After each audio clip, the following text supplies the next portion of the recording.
I was sick unto death with that long agony. I felt that my senses were leaving me. The dread sentence of death was the last distinct phrase which reached my ears. After that, the voices of the Inquisition judges seemed to merge in one dreamy, indeterminate hum. I saw the lips of the black-robed judges, white and thin even to grotesqueness, writhing with their deadly locution, fashioning the syllables of my name and the decree of death by torture. And then the blackness loomed close up against my skin, snuffing out even the evil whiteness of those damning lips, driving all sensibility into retreat in a mad rushing descent as of the soul into Hades. Then silence and stillness and night were the universe. I had swooned. Yet shadows of memory reflect dimly upon the inner walls of my mind. Shadows of tall figures that lifted and bore me down to a place of flatness and dampness and silence. Silence. Then all was madness. I would not open my eyes. I felt that I lay upon my back unbound. I reached out my hand and it fell heavily upon something damp and hard. I longed, yet dared not to employ my vision.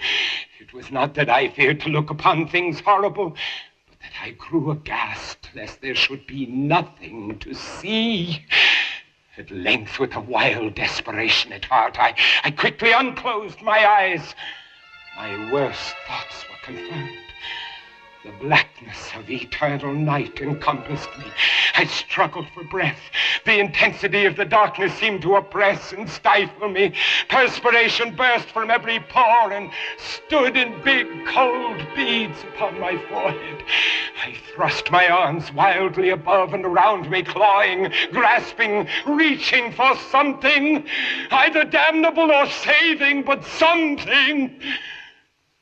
Nothing. The agony of suspense grew intolerable, and so I arose. Cautiously, I stepped forward, my eyes straining from their sockets in hope of catching some faint ray of light. But the blackness was still a disguise, until finally a wall, smooth, slimy, cold, a wall.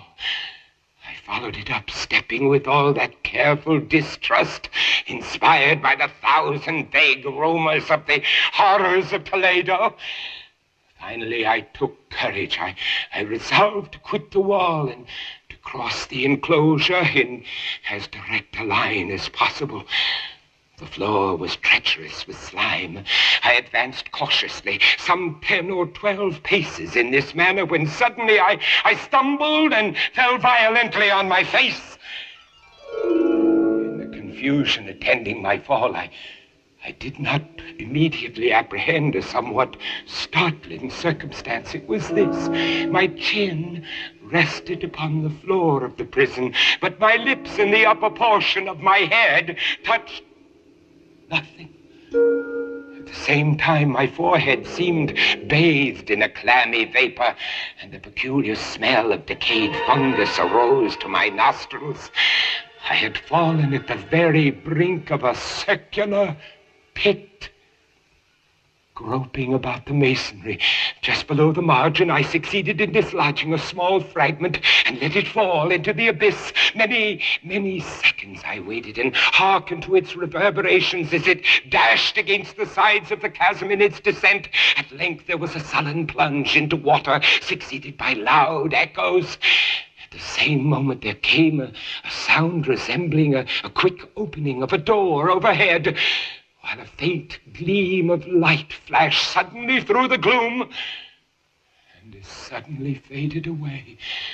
Shaking in every limb, I groped my way back to the wall, resolving there to perish rather than risk the terrors of the pit. Agitation of spirit kept me awake for many long hours, but But at length I fell into a deep slumber. Upon arousing, I found that objects around me were visible. A wild, sulphurous luster. By that I was enabled to see the extent and aspect of the prison. What I had taken for masonry seemed now to be iron in huge plates. Figures of hideous fiends in aspects of menace with skeleton forms overspread and disfigured the walls. In the center of the floor yawned the circular pit from whose jaws I had escaped. Then I realized that I was securely bound to a low framework of wood, strapping past in many convolutions about my body, leaving at liberty only my head and my left arm, said that only with much exertion could I supply myself with food from an earthen dish which lay by my side on the floor. The food in the dish was meat, pungently seasoned. Looking upward, I surveyed the ceiling of my prison. It was some 30 or 40 feet overhead, and suspended therefrom was what appeared to be a huge pendulum, such as one might see on antique clocks. While I gazed at